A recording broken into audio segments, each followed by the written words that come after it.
Time for a fleet update. I've finally started working on the Lexmoto Apollo, or the CL125, depending on which you want to call it. Now, having taken some of it apart so far, I have some good news and some news I wasn't expecting. So one thing obviously I had noticed was that when it was crashed, this particular peg is bent out of shape, so I'm going to need to straighten that and weld that and replace that peg. That's a pretty straightforward thing to do.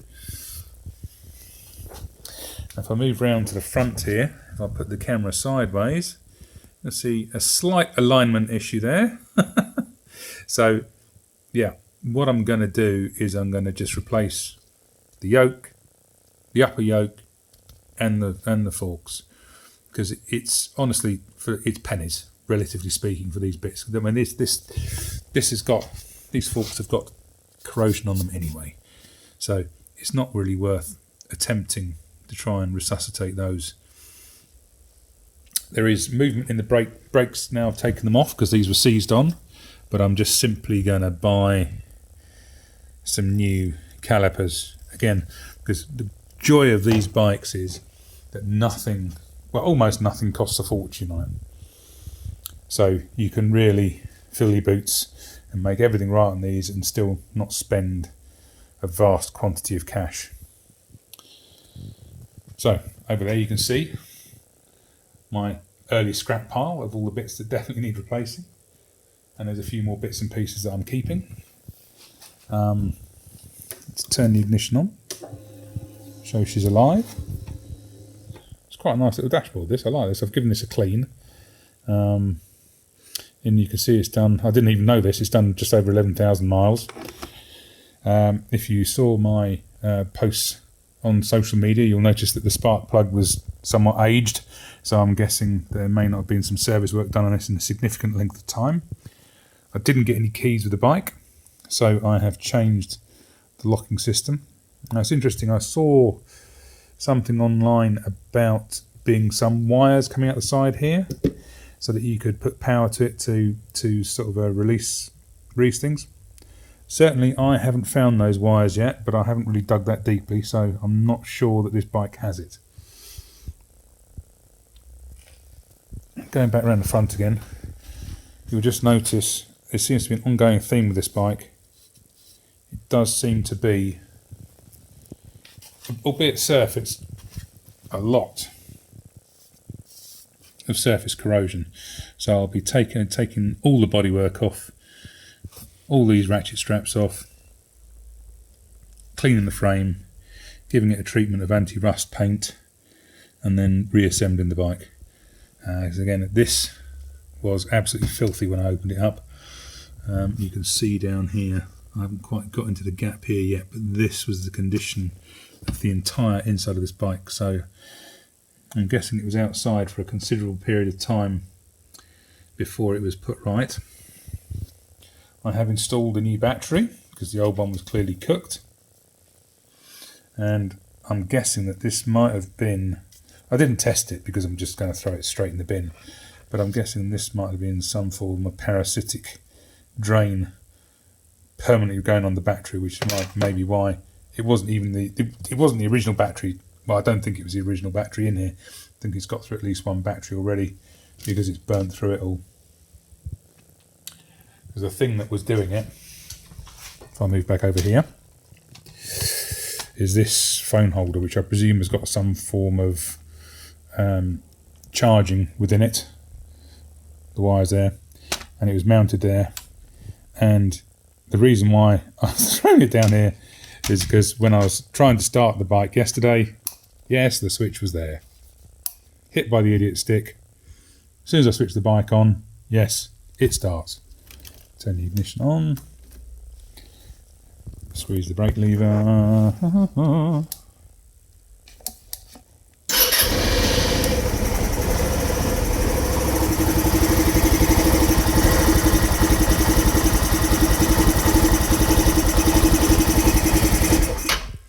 It's not quite right, and there's something's not right somewhere. But I think it could be just a case that the throttle body needs cleaning.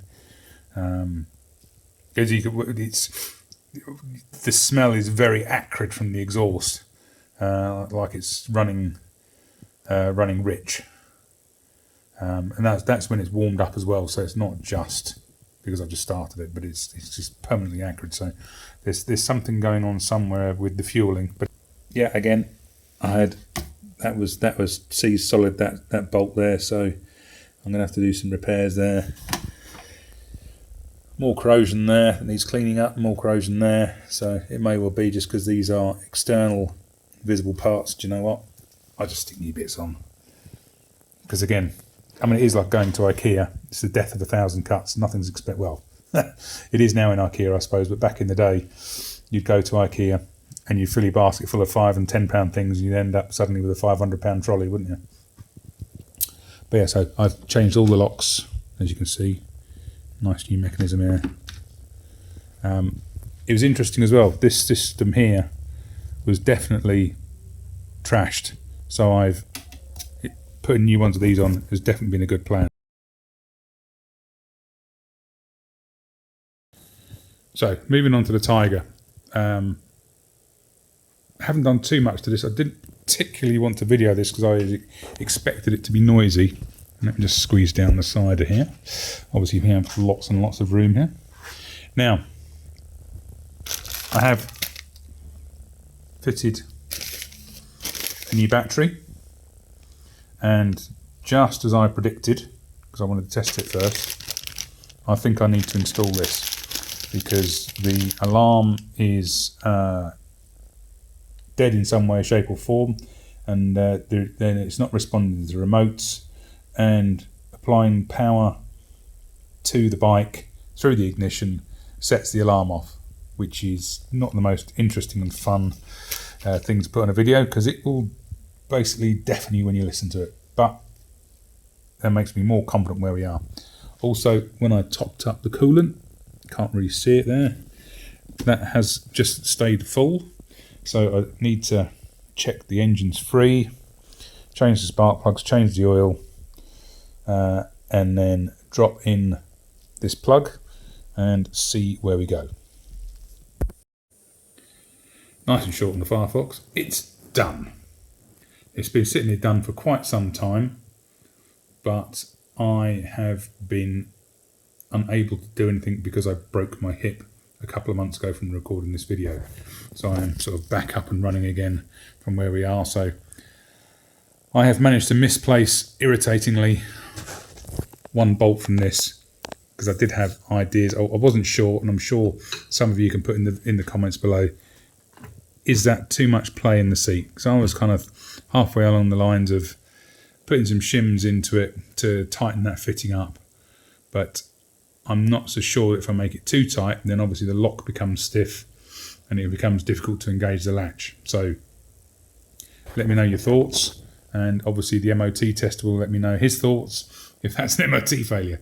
I don't actually know that, but the tank is now full of fresh of E5 petrol, and I have left the VIN plate panel off so that the MOT tester can easily read the VIN and not break the plastic. And I've taken off the L plates because I'm not a learner. But yeah, there's my update for these bikes, and hopefully just by me recording it and putting it out into internet land, it will give me the necessary kick up the bum to get on with things. Please like, share, comment and subscribe and all that good stuff.